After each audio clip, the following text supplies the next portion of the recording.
So, welcome back to another episode of Tractor Roy. This one's probably going to be a kind of short one. Working on this Ford 8N again.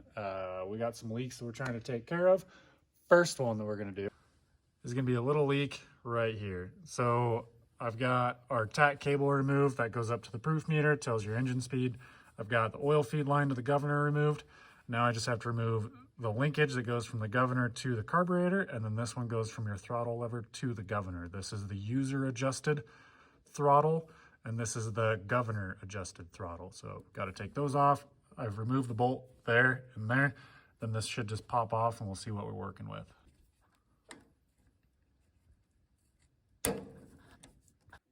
Let's see what kind of mess we can make. Oh, this is going to be attached. Oh, we're going to try it. Maybe. I might need to do two hands for this. Okay, little persuasion, our governor is out. Goes right in there. So now I think the plan of attack is to remove a couple of bolts, like that one from the other side, the ones here, these two, because this half pulls off separately. And then I'll just replace the gasket from here around to there.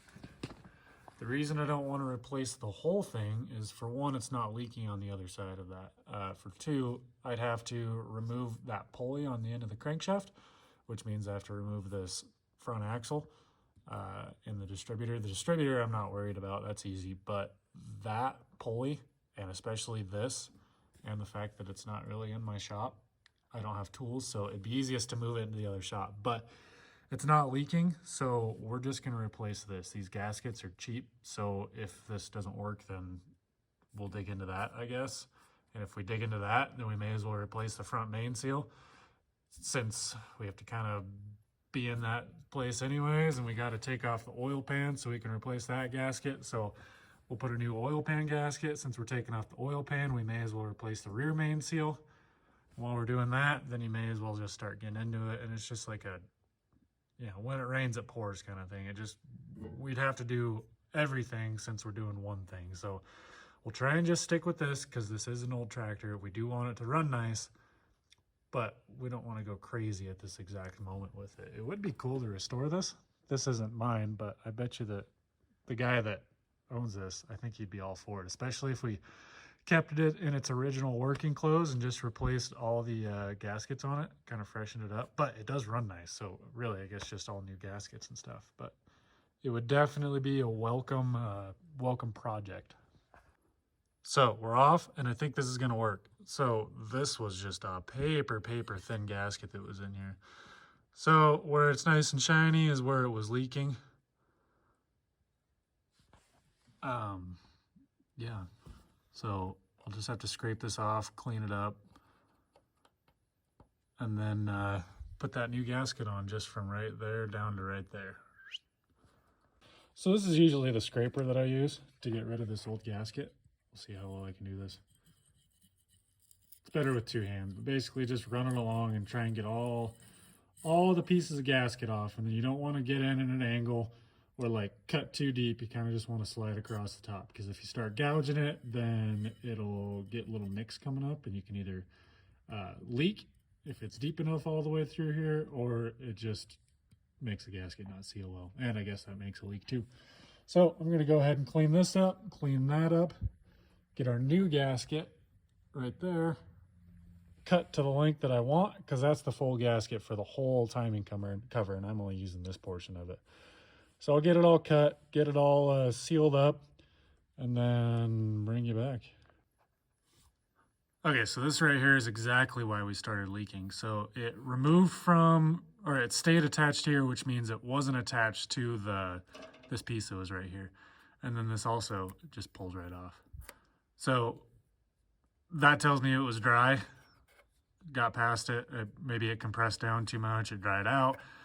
And then that's when it started leaking. The worst thing for tractors and anything old like this that has gaskets is not using them, because then this stuff gets dried out, as you just saw. And then when you start running it and it starts throwing oil around here, gets oil pumped through the governor, then that oil pools right here, just part of the design of it, gets right past those gaskets. So we're going to go ahead and use my Matex Ion Orm Gasket C Id. Yeah, it's Permatex Aviation Former Gasket Sealant Liquid. I've had really good luck with this. Sticks to stuff really well, sometimes too well, as you can tell. This doesn't really want to come off, and I can honestly, yeah, well, you get the point. So I'm gonna go ahead, seal both sides of that gasket. I'll probably dab a little bit extra in the corners down there, corner up there, and then yeah, throw that thing back together. Okay, we are all sorts of icky and sticky. I'm gonna throw this together.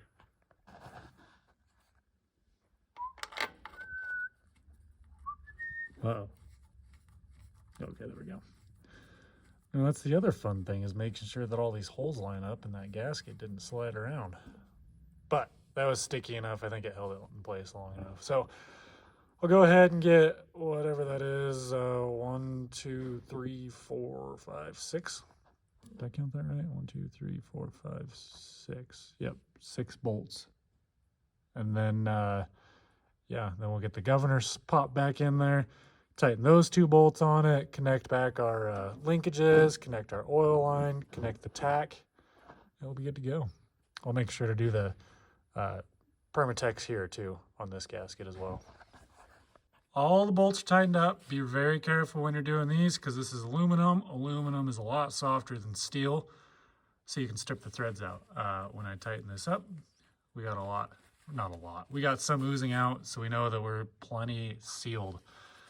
Any spots that I missed when that thing was squeezed together, this flowed into those voids. So we should be nice and sealed because we even got some down here too. So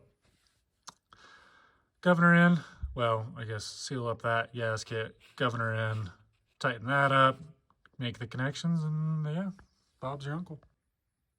Okay, one last thing. With these governor bolts, you got a short one and a long one. Short one goes up here. If you were to put in a long one, you'd be running into your timing gear, and that wouldn't be very good.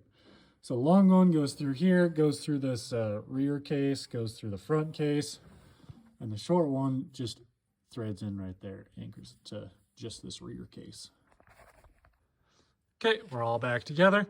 Our rear case bolts are tight, our governor's tight, our oil field line is attached. There's the tack cable to the proof meter.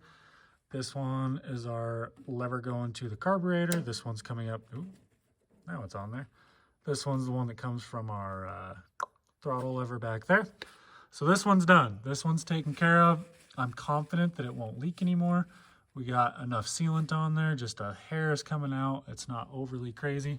So now we're going to work on the leak from the plug that's there. I'm going to remove the plug underneath here while I'm at it.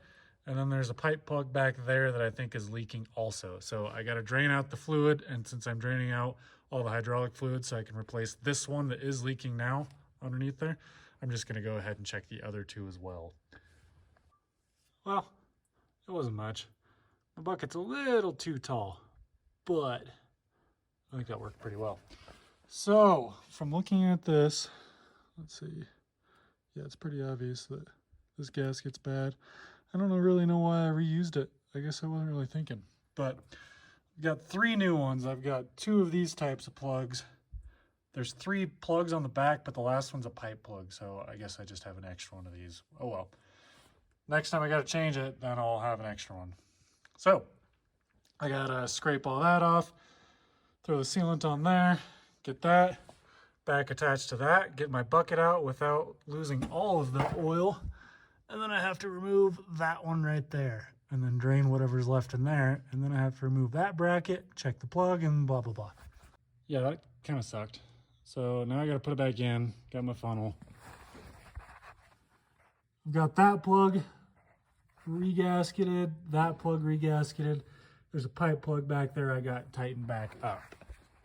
So, should have all the leaks taken care of except for maybe this rear main seal, which I'm not going to tackle right now. We're going to see if it gets any worse throughout the year as this thing gets used over the summer. If it does start leaking more, then I'll tear into that and fix that too. So that concludes this episode. It's a little bit different than what I got going on. I'm not planning on doing this long term like this. I'll probably go back to how I usually do it, but this was kind of a last minute project that I wanted to get taken care of. So now we should have all the leaks fixed on here, like I said, except for that rear main seal. So yeah, work on this. There's some projects coming up with this. I'm not gonna be the one doing them, but this tractor is gonna use or get this back blade used, just smoothing out an area. We got a bunch of ground squirrels that like to dig up the field, and it's kind of obnoxious, but so he's going to use this over top of where they're making all the mounds and holes, trying to smooth it back out, get rid of all the weeds that are there. And I don't know if he's going to plant it or not, but this should be ready for that. Should be good to go. So keep an eye out. Hopefully I'll have some more videos coming out soon. I've got a bunch of stuff in the works. I kind of just got to get to a point where I can get back into it. I've kind of taken a little hiatus, had some stuff going on. But hopefully we're back and continuing to do this. Thank you for all the support. Like this video, subscribe if you're not. Throw a comment down below if you like what you see, if you want to see something different, if you got any ideas, if you want to see more projects on this tractor or any of the other tractors that we got laying around. So thank you for sticking with me on this thing. Thanks for tuning in. Hope I'll catch you on the next one.